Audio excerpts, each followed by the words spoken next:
하나님 말씀 창세기 6장 11절로 13절 말씀입니다.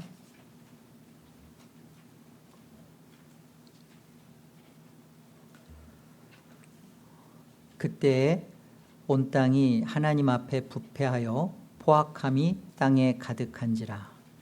하나님이 보신즉 땅이 부패하였으니 이는 땅에서 모든 혈육 있는 자의 행위가 부패함이었더라.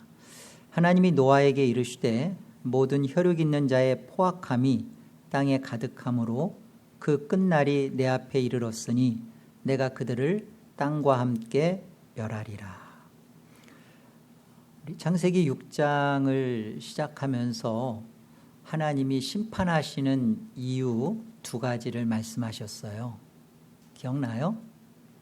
첫째는 그 셋 자손들이 그 가인 자손의 불경건 속으로 들어가는 혼합주의, 그 세속화된 것을 심판의 이유로 들었고, 또 하나는 그들이 네피림이 되는 자신들의 이름을 내고자 했던, 이것이 하나님이 심판하신 이유로 그들이 악한 거다, 마음의 생각이 다 그렇다라고 하셨습니다.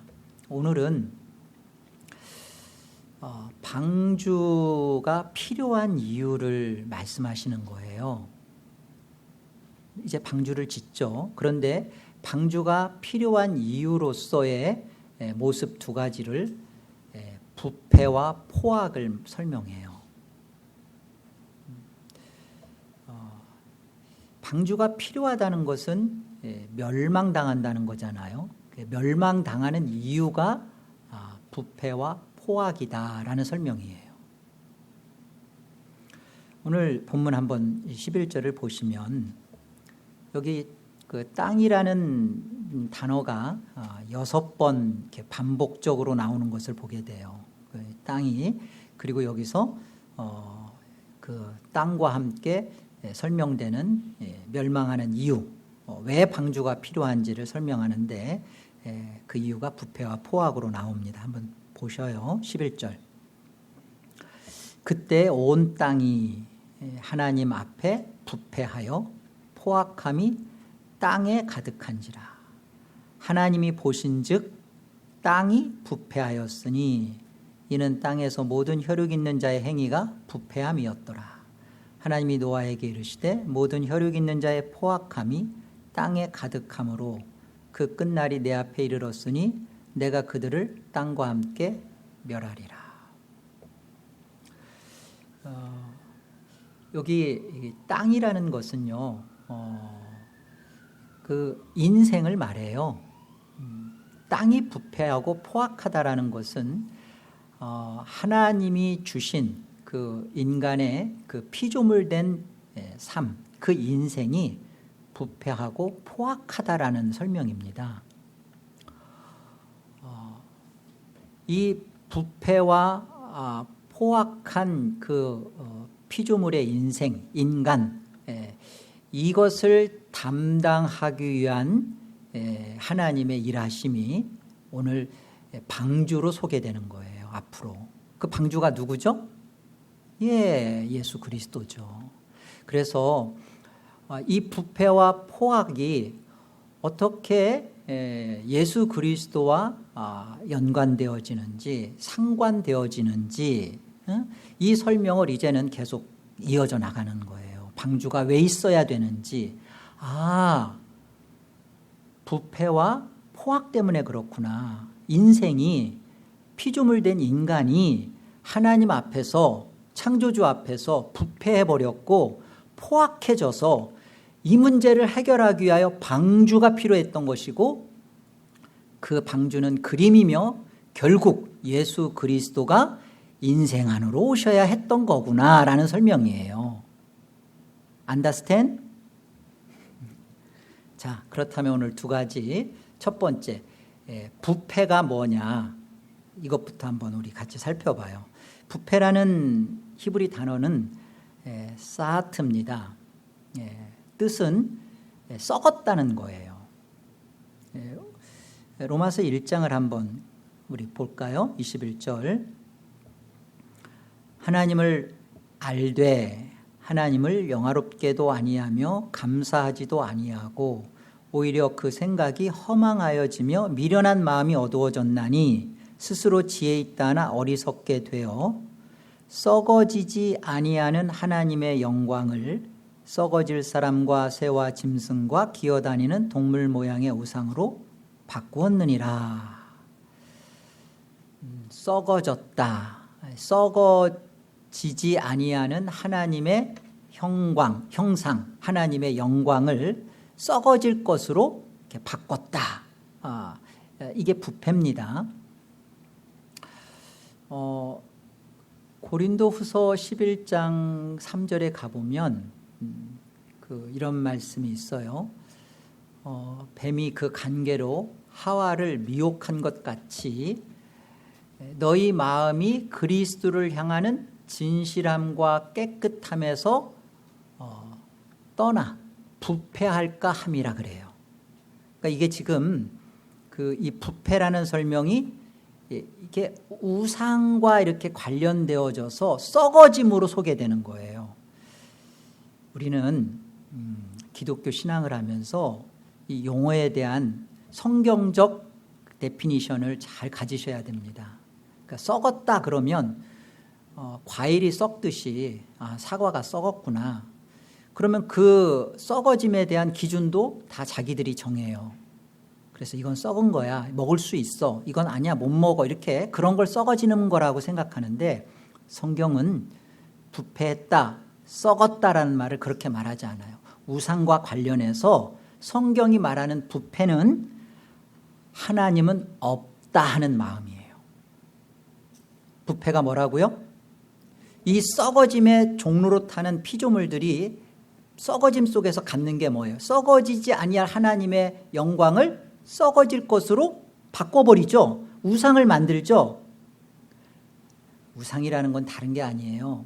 하나님 자리에 다른 것을 갖다 놓는 건데 결국 그게 하나님 없다 하는 거예요. 그게 썩어지는 것이고 그걸 성경은 이게 부패구나라고 말하는 것입니다. 그래서 부패는 무엇으로 나타나냐면 피조물의 자리 이탈로 나타나요. 피조물이 피조물이기를 거부하는 것으로 부패가 벌어집니다. 썩어짐의 종노릇이 벌어지는 것은 다른 게 아니라 피조물이 피조물됨을 인정하지 않는 거예요. 이게 부패입니다. 우리 시편 14편 말씀 가볼까요? 어리석은 자는 그의 마음에 이르기를 하나님이 없다 하는도다. 그들은 부패하고 그 행실이 가증하니 선을 행하는 자가 없도다. 여호와께서 하늘에서 인생을 굽어 살피사 지각이 있어 하나님을 찾는 자가 있는가 보려 하신즉 다 치우쳐 함께 더러운 자가 되고 선을 행하는 자는 없으니 하나도 없도다. 이 부패를 설명하는 데 있어서 선이라는 것을 등장시키는 것을 보게 되죠. 부패하고 그 행실이 가증해서 선을 행하는 자는 하나도 없대요. 여호와께서 하늘에서 인생을 굽어 살피사 혹시 지각이 있어 하나님을 찾는 자가 있나? 선을 행하는 자가 있나? 다 치우쳐서 거짓 때문에 치우쳐서 선을 행하는 자가 하나도 없대요. 지금 부패를 설명하면서 그 마음에 하나님을 없다 하는 것을 설명하면서 무엇을 끌고 와서 지금 시편 기자는 얘기하는 거예요? 선을. 여러분, 선이 뭐예요?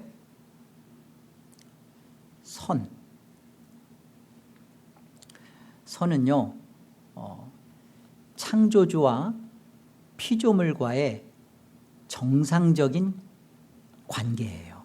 바른 모습이에요. 선이란 다른 게 아니에요. 우리는 내가 이건 선이야, 이건 악이야, 이것이 벌써 틀린 거예요. 왜? 우리가 선악과 명령 속에서 우리는 이미 하나님이 선과 악을 규정하지도 않았는데 내가 선악과를 통해서 인간의 죄악된 본성이 이미 내가 선과 악을 규정하는 자리에 있어요. 내가 아무리 선이라고 해도 그 선이 하나님과 피조물과의 정상적인 관계에서 벗어나서 있으면 그건 다 선이 아니에요. 근데 우리는 내가 착하면, 내가 거짓말 안 하면, 내가 예배하면 이건 선이라고 하죠. 근데 이 예배 속에서 창조주 하나님과 나는 피조물로 있지 않으면 그것은 하나님이 보실 때 선하지 않은 거예요. 그게 악이에요.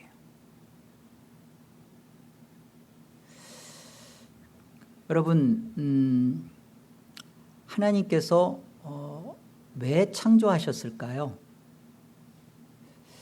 이 부분에 대해서 신학자들이 정말 많이 고민을 하고 골똘히 이 부분에 대해서 굉장히 힘들어했어요. 왜냐하면 하나님이 창조하신 세계를 하나님이 파괴시키거든요. 결국은 끝장내버릴 창조를 왜 만들었을까?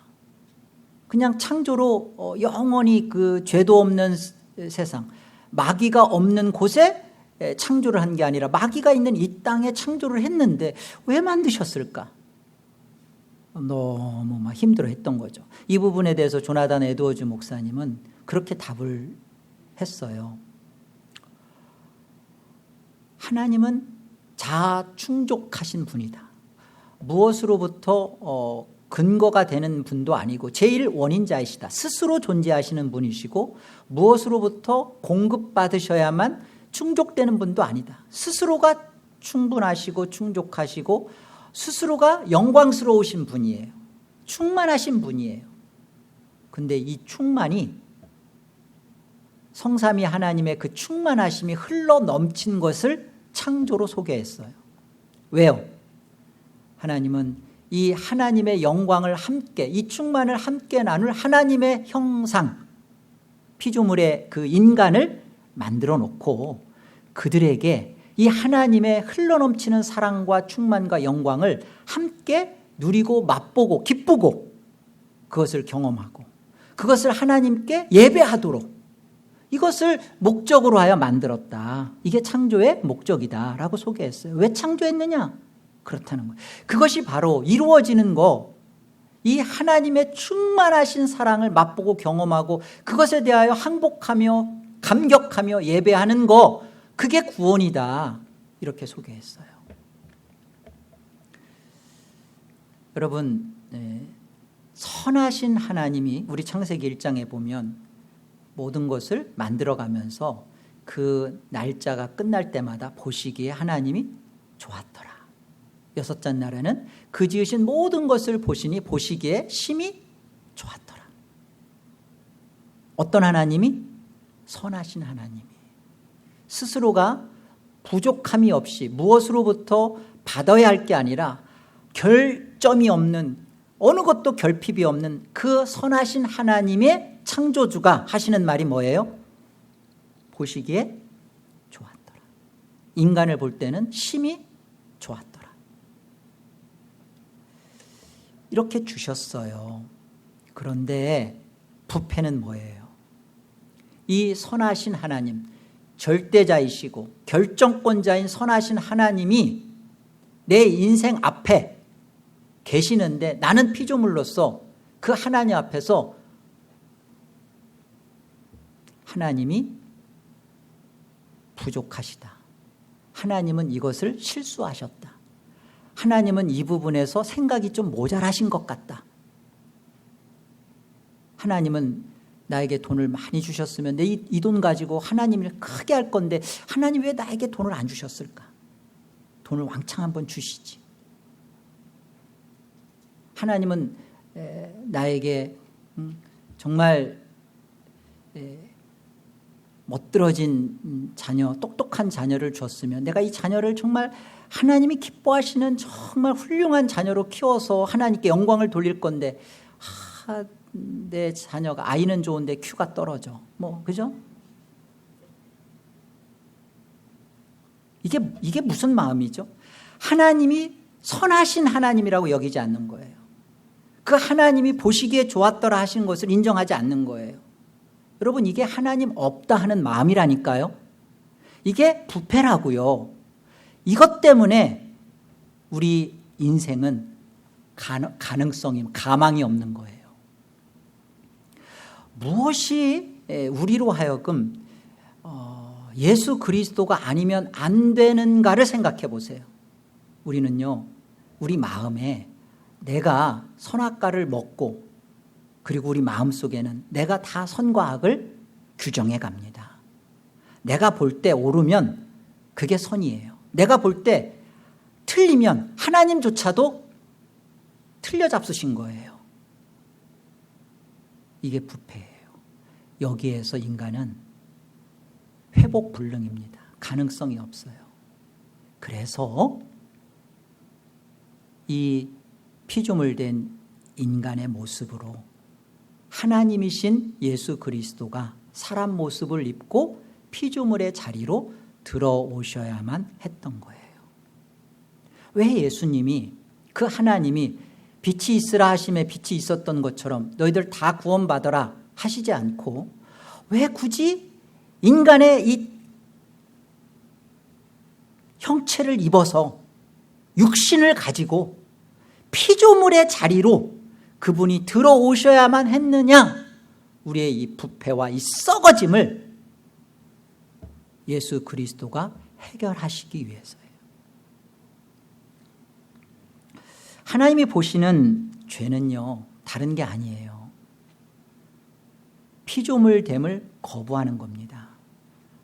내가 내 자신에 대해서 자존심 상해하는 거죠. 어떻게 내가 지금 여기 있을 사람이 아닌데, 내가 에덴에는 비즈니스도 몇 개를 했는데, 아니 내가 여기 와서 지금 내가 청소를 하고 있어? 이건 말이 안 된다고 생각하는 거거든요. 내가 얼마나 괜찮은데, 아니 괜찮은 나에게서 왜 안 괜찮은 자녀가 있어? 이게 하나님이 보실 때 이게 정말 사악하고 영원히 함께 할 수 없는 무서운 죄라는 것을 하나님이 보시는 죄예요. 그래서 오늘 본문 말씀의 12절에 그렇잖아요. 하나님이 보신즉, 땅이 그렇잖아요. 땅이 부패하고 포악하고, 하나님께서 땅을 보신즉 그 땅이 어때요? 피조물됨의 자리를 벗어나 있는 거예요. 하나님이 선이다 그러면 선이어야 되고, 하나님이 이렇게 하신 거에는 가장 그 하나님이 나에게 그 충만하심을 맛보고 누리고 하는 일에 부족함이 없도록 하신 하나님의 결정이요, 하나님의 인도하심이요, 하나님의 섭리라는 것을 받아들이질 않는 거예요. 이게 죄라고요. 내가 무엇을 하고 안 하고가 아니라 근본적으로 이 마음이 죄라고요. 이 죄 때문에 예수 그리스도가 피조물의 자리로 들어오신 거예요. 여러분, 우리가 신앙생활을 하면서 내가 보는 내 신앙, 내 관점, 이게 중요한 게 아니에요. 하나님이 보시는 내 신앙, 하나님이 보시는 그 하나님의 관점이 중요한 거예요. 내가 보는 내 신앙, 내 관점에서 내가 의지하고 있는 것, 그게 우상이에요. 내 관점에서, 내 신앙 속에서 뭘 의지하죠? 이 개혁주의 신앙을 하는 사람들의 가장 위험 요소 중에 하나가 뭘 의지하냐면 좋은 말씀, 그리고 정확한 이해된 교리를 의지해요. 이걸 붙잡고 있으면 뭐가 달라져야 되는 거죠? 자기가 다른 사람들보다 더 월등해져야 된다고 생각해요. 이게 우상이라고요. 내가 신앙생활을 지금 30년 이상을 했어. 신앙 연수가 이렇게 돼. 그런데 달라지는 게 없어. 내가 신앙 연수가 이렇게 깊은데, 기도도 이렇게 많이 했고 기도 경험도 하고 그랬는데, 왜 나는 이 모양 이 꼴이야 하면서 늘 자기 슬픔과 자기 연민에 가득 빠져져 있어. 여러분, 이게 꼭 아이돌 뭘 만들어 놓고서 비나이다 하는 것만 우상이라고 생각 들죠? 아니요. 하나님의 영광을, 썩어지지 않을 하나님의 영광을 썩어질 것으로 바꿔버리고 있는 게 이거예요. 자기가 기준하는 거예요. 피조물의 자리에서 벗어나서 내가 선을 자꾸 규정하는 거예요. 내가 이 정도 수준에는 가 있어야지. 내가 이 정도에서는 벗어나야지. 아니요. 그렇게 벗어날 것 같았으면 예수님이 왜 당신을 위하여 당신의 모습으로 이 땅에 오셔야만 했냐고요. 예수님 안으로는 안 들어가고 예수님 바깥에서 자기를 완성하고 자기를 이뤄내려고 하는 거니까 하나님 보실 때 너는 그래? 너는 내가 필요 없는 자구나. 너는 내가 너에게 이루려는 구원의 방식 너는 거부하고 있는 자구나. 네 똑똑함으로 가는 거구나. 네가 나보다 더 똑똑하네. 그럼 네 똑똑한 것으로 네가 네 구원해봐 밖에 없는 거죠.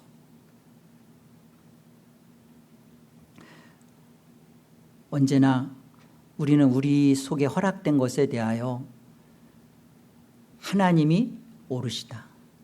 그리고 하나님께서 이 하나님의 충만함을 맛보고 또 하나님의 구원을 이루시기 위하여 나는 이 모양 이 꼴로 이 자리에 그리고 이런 형편에 이런 곳에 두신 것 하나님 잘하신 겁니다.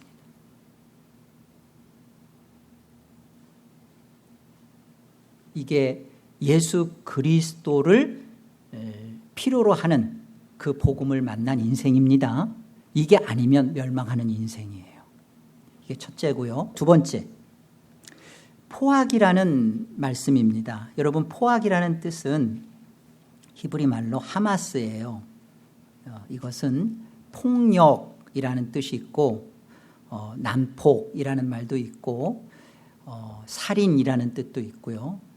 모욕이라는 말이 있습니다. 중요한 의미는 이 모욕이에요. 성경이 말하는 이 포악이 뭐냐? 성경이 말하는 부패가 뭐라고 했죠? 하나님은 없다. 그러면 성경이 말하는 포악은 뭔 것 같아요? 뭐가 모욕? 하나님이 모욕을 느끼시는 성경이 말하는 포악, 모욕은 뭐예요? 하나님이 틀렸다는 거예요. 그 인간의 방법으로 하나님의 방법을 멸시하는 거예요. 이게 포악입니다. 여러분, 자녀를 키우면서 부모가 어떤 때 그 자녀에 대하여 이게 포악질을 하네 느낄 때가 언제예요? 모욕감을 느낄 때죠. 그 가장 큰 모욕감이 어떤 거예요?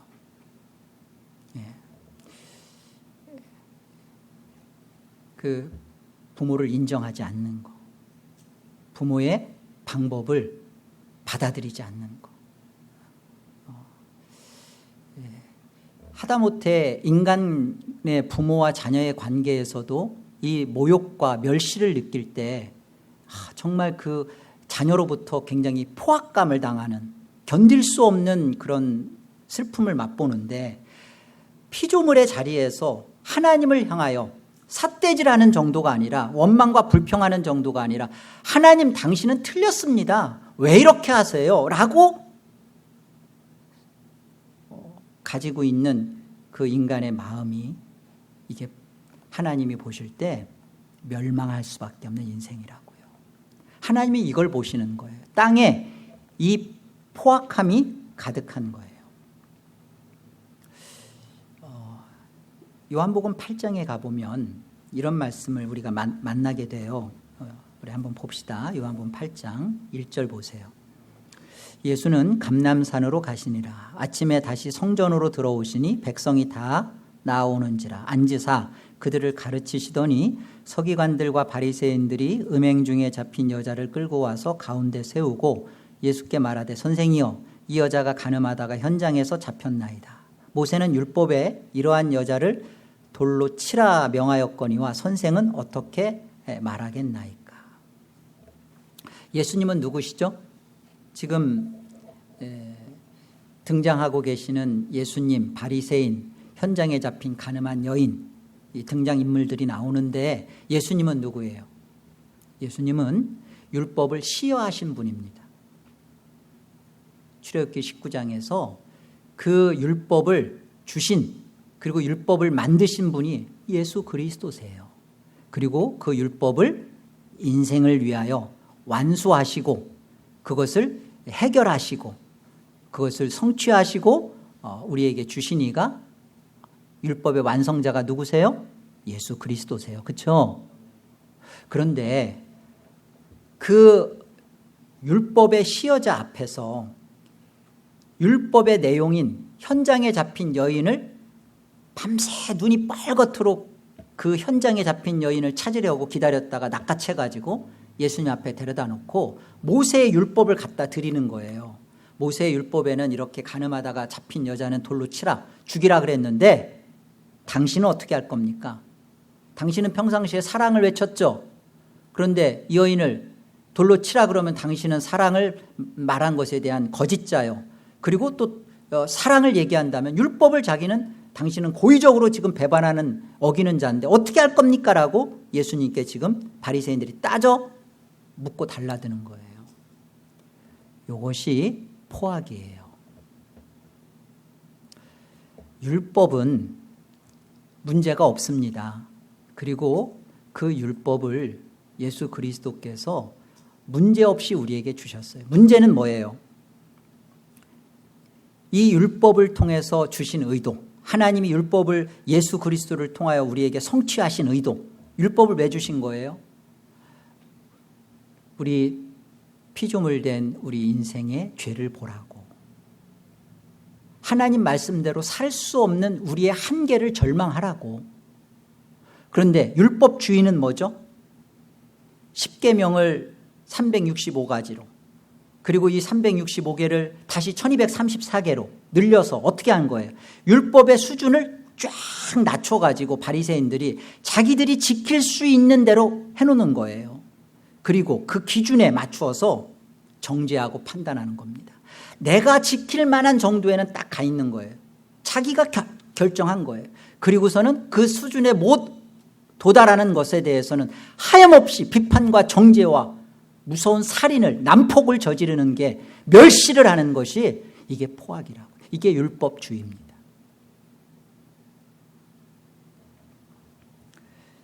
신앙을 여러분의 계산대로 하지 마세요. 그리고 여러분의 방법대로 하지 마세요. 그게 포악한 겁니다. 자꾸만 이래도 되겠지. 하나님은 사랑이니까.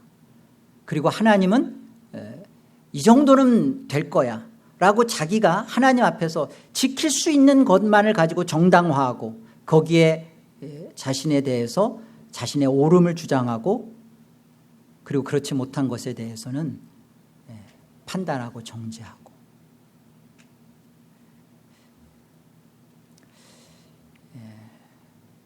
여러분, 이것이 우리로 하여금 얼마나 이 하나님이 주신 귀하고 아름다운 이 율법이 얼마나 그 율법의 본래의 의도와 상관없이 하나님 앞에서 눈물을 흘리며 예수 그리스도로 나와져야 하는 이 귀한 생명의 율법이 스스로 끊임없이 정죄당하며, 그리고 하나님 앞에서 자유함을 잃게 만들며, 그리고 사람들 앞에서 눈치 보게 하며, 그리고 그 비통함 속에 가잖아, 슬퍼 죽겠는데, 가잖아 사람들 앞에 세상에서도 손가락질 받고 있는데 교회에서조차도 죄인이라고 공공연하게 낙인을 찍어버리는, 이 생명을 잃어버린, 그러면서 그 하나님의 귀한 이 계명을 가지고 사람을 잣대에 갖다 대서 사람을 죽여가는 이런 것. 우리의 계산된 신앙생활, 이런 부분들은 하나님 앞에 포악한 것입니다. 누가복음 22장을 보겠습니다. 이르시되 아버지여, 만일 아버지의 뜻이거든 이 잔을 내게서 옮기시옵소서. 그러나 내 원대로 마시옵고 아버지의 원대로 되기를 원하나이다 하시니. 이게 누구의 기도예요? 예수님의 겟세마네 기도입니다. 이 기도를 예수님이 땀방울이 핏방울이 되도록 기도하셨다고 기록되어 있어요. 어느 정도로 이 부분에 대하여 어려우셨는지, 예수님이 이 기도할 때는 하나님이시면서 동시에 100% 우리와 같은 인성을 가지신 사람으로 하는 기도예요. 예수님이 하나님에 대해서도 틀렸다라는 마음이 예수님도 하나님 꼭 이렇게 해야 됩니까? 이 방법밖에 없습니까? 예수님의 원하심이 있었잖아요. 그 예수님의 그 원하심 속에서 하나님 앞에 자신의 그 포악한 인생이 되어버린 이들의 인생 속에 그대로 들어오셔서 예수님이 하신 기도는 뭐예요? 나도 내가 옳다라는 것, 나도 내가 정당하다는 것, 내가 틀리지 않았다는 것, 이것도 좋은 방법이라는 것을 하나님 앞에 내세우고 주장받고 허락받고 싶지만 철저하게 언제나 하나님이 옳습니다. 내 뜻을 내가 내려놓겠습니다. 그리고 하나님의 방법에 내 방법을 맞추겠습니다. 하나님의 방법에 따라가는 것, 하나님의 원하심대로 가는 것, 그 뜻대로 자신의 인생을 맡기는 것, 이게 믿음이고 이게 순종으로 나타나는 거예요. 여러분, 기독교 생활은, 기독교의 싸움은 사실은 의싸움이에요. 근데 이 의가 어떻게 주어지느냐를 이해하는 게 우리가 부패와 포악으로 찾아 들어오신 예수 그리스도를 참으로 갖는 거예요. 이 의는 성경에서 말하는 이 의는 예수 아니냐 예수 밖이냐입니다. 예수 밖에서 내가 도덕적이고 착하고 내가 아무리 깨끗하고 그래도 예수 밖에서는 부패와 포악이에요. 왜요? 우리는 하나님이 보신 땅의 인생이 그렇게 돼 있으니까.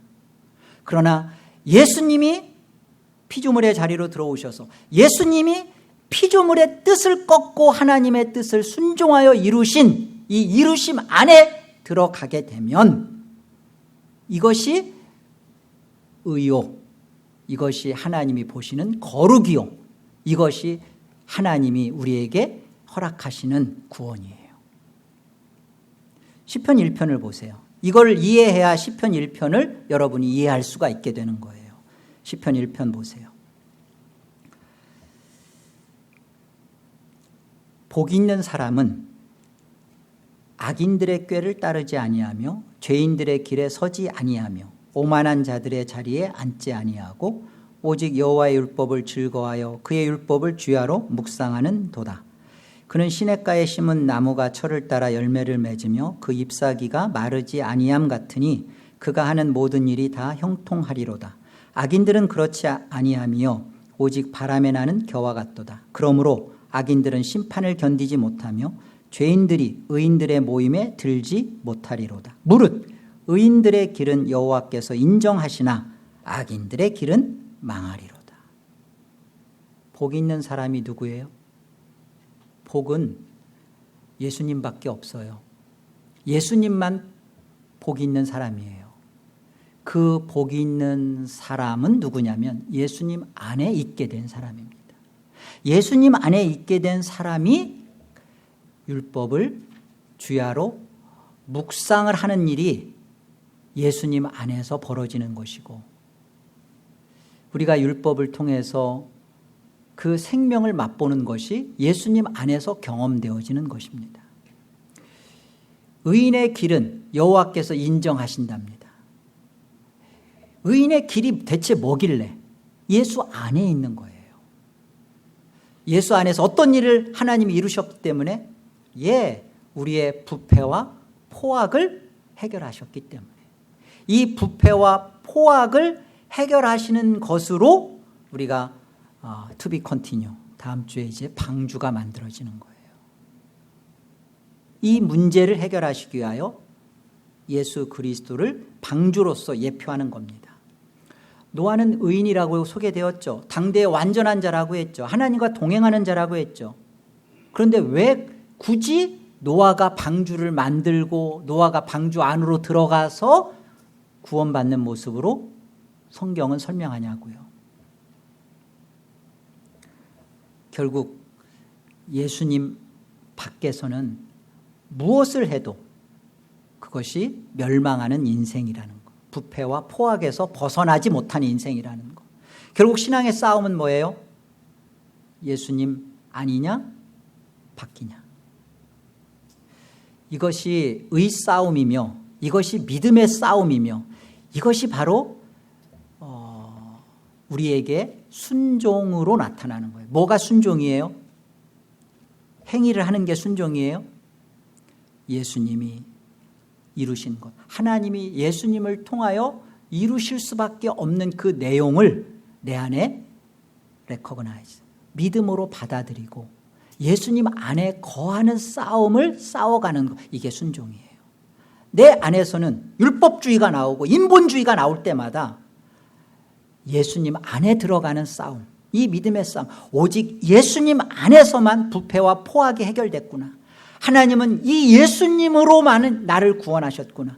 예수님 안에서 있으면 나는 구원받은 인생이요, 하나님 앞에 나는 의롭고 선하고 거룩한 인생이구나. 구원받은 인생이구나. 예수님 밖에는 멸망 인생이구나.